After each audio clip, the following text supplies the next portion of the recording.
tsisy transparence. Fividianana isy fifanolanana ary rehefa mifanolana na izy nanoana ny candidat numéro 3 ao anatiny ao azy contesté. Fividianana tsy azo idikisana, tsy crédible.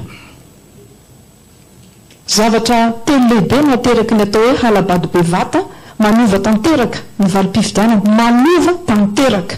Tsy sanatria hoe ampiena ray isan-jato na roa isan-jato ohatran'ny zavatra hitantsika tamin'ny fidinana voalohany izay efa nahitana alabato. Fa ity zavatra ity zany dia manova tanteraka ary noho izany dia tsy misy fahatokisana azo apetraka amin'izany. Farany herinandro mety ahalalana ny endriky ny fisokafana nambaran'ny filoha Hery Rajaonarimampianina no diavina. Raha ny androany niseho amasom-bahoaka ny fiarahana amin'ireo mpifaninana tamin'ny fifidianana. Ny ankamaroany tsy nanoana azy tamin'ny fihodinana faharoa.